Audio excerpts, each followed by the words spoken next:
The wind is still pretty intense out here, but just look right here. The wind has actually blown out this window here at Killing Drugs. Part of their roof is also missing. It started off as a normal day for Lisa Webb delivering newspapers. Now, a lot of these people have been incredibly peaceful. We actually just saw a woman that came by and was yelling a lot of profanity and curse words at these protesters. After Breonna Rutland was stabbed over 100 times, prosecutors said Jeremy Williams brought him here to Trainbridge. Investigators said Williams then tied Rutland's lifeless body to concrete blocks. Just take a look at this car right here.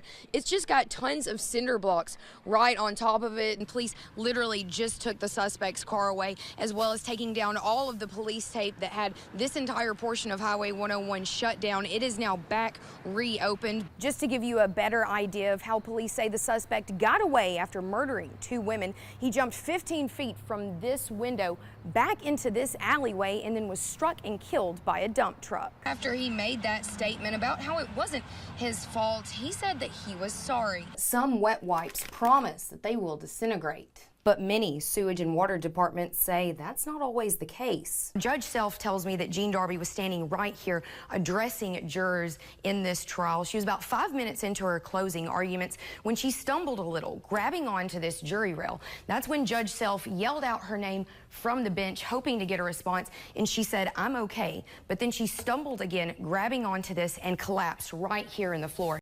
State troopers tell me the 18-wheeler went off of this 30-foot embankment, struck a utility pole, and killed the driver instantly. You can get your information off the site.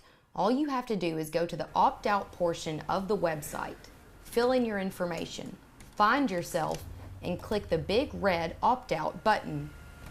Now, police tell me the victim in this case is currently at the hospital, and they have not had a chance to speak with her just yet. Gooch is being held here at the Lauderdale County Detention Center on a $1,000 bond, but he could face more charges. Live in Florence, Breken, Way 31 News.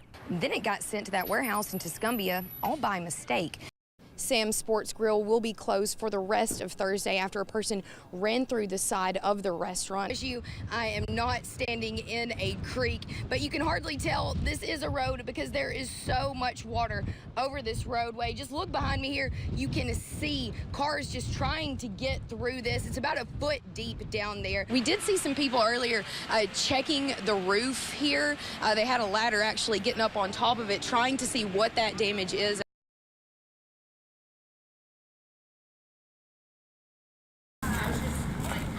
He's a familiar face.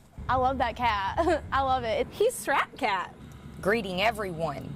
All the sororities come to him. Usually when I walk up, he's asleep. But he gets up for some loving. You're such a sweet kitty. Friends will come out here and just talk to him and love on him when they've had a bad day, and they love him. Sorority Cat isn't new to the sorority dorms at UNA.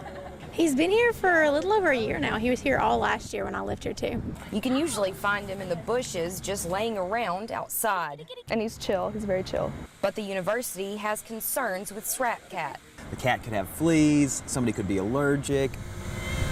What we're trying to do is find a way to, safely move this cat off of campus, hopefully into a home. It's a mystery if Strap Cat actually has an owner. He's just really independent. Come here.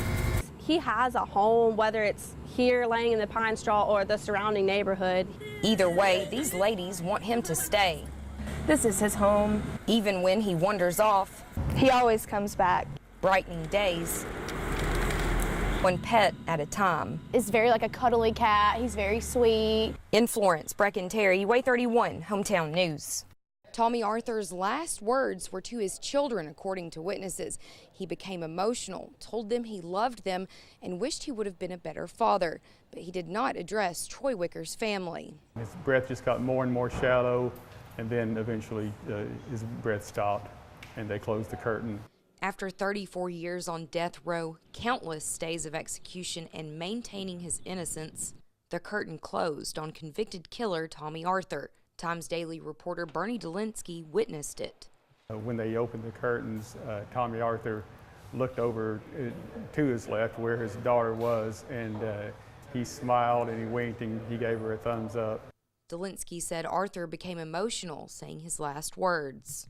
He said all of his children's names one by one, and he told them that he loved them more than anything on the earth. The Alabama Department of Corrections said Arthur's execution went as planned, but for his daughter, Sherry Stone, watching her father die was surreal. I was actually trying to almost go into a meditative state. Stone is calling for mandatory DNA testing in all capital murder cases because she says in April, Governor Kay Ivey denied testing DNA in Arthur's case.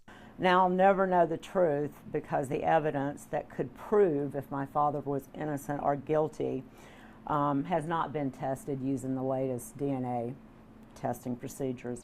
I spoke with Troy Wicker's nephews who told me after 34 years their family is no longer being tortured and they feel like a weight has been lifted off their shoulders. In Atmore, Breken Terry, Way 31, Hometown News. I can't speak directly to that. Barry Spear deflected almost every question I asked about the Spurgeon case. The public information officer for Alabama's Department of Human Resources cited the lack of information he provided on confidentiality laws. It's not our interest to protect the parents, but we're protecting the children, and you can't get into the information about the parents without exposing the children. But we never asked a specific question about any child. The I-Team wanted to know one thing: how many times anyone affiliated with DHR went to the Spurgeon home while they lived in Florence for 8 years. No, I can't. In that time, they racked up almost 700 criminal charges for abusing children. Through the open records law, we requested information about any complaints filed by foster children against the Spurgeons. I also asked how many times DHR officers visited the home. The law requires monthly visits. But DHR denied every request. But I found a loophole. Police in Florida arrested the Spurgeons on similar abuse charges last year. Florida court documents revealed agents there requested 317 pages of Alabama DHR documents about the Spurgeons. Take a look at what I discovered in just the outline. At least twice, DHR reviewed corporal punishment policies with the Spurgeons. One of those reviews happened in 2009.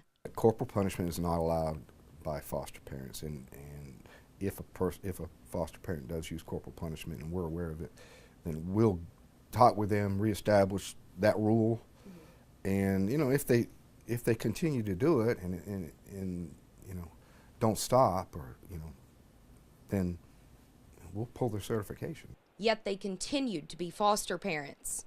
In 2010, one child complained she was only allowed to bathe once. Listen to DHR's response when I asked them about the complaint. I've seen this before, and that was a mistake in Florida, that was ever allowed to be something that was publicly available, so I can't comment on it. So I asked John James. He's the Family Services Director at DHR. I just thought it was one of the worst things I've seen in my 25 years, if not the worst. But not bad enough to say how DHR missed the alleged abuse.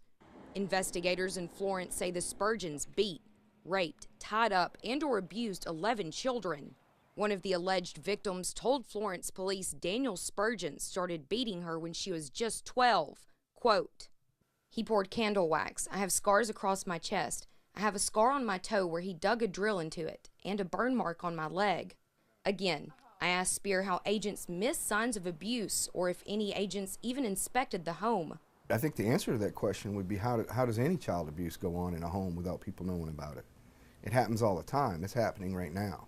DHR told Way 31 there's an electronic log that catalogs every time a social worker visits a foster home or checks on a child. It includes the dates and times of the visit. DHR said there is a log for the Spurgeons, but they wouldn't tell us the number of visits or the frequency. So what about the agents who made an undisclosed number of visits? Remember, some of those visits involved corporal punishment policies. When something like this comes out, is the social worker ever held responsible or maybe goes through more training, or is that just something y'all look into? Oh, Okay. I'm sorry. Go ahead. We're getting a little too close into the actual case. DHR's own documents show more than 1,700 foster children across North Alabama in the past year. So I asked James if caseworkers are spread too thin. He said most agents handle about 18 cases at a time, but a 30% turnover rate among social workers causes a few problems. When we have turnover and workers leave, it does require other workers to cover their caseloads until new workers can be hired and trained. And so that does present a problem in some counties when they do lose staff. James admitted there are problems at DHR, but wouldn't give specifics when I pressed him for what, if any, changes you can expect to see. Certainly as a result of this case and the investigation and the review that we're doing to see what we could have done better or if we could have done anything better. Better for the 11 children the Spurgeons are accused of abusing, while DHR put dozens of children in their care. And better for the thousands of some of the most vulnerable children across Alabama. In Florence, Breken, Way 31, Hometown News.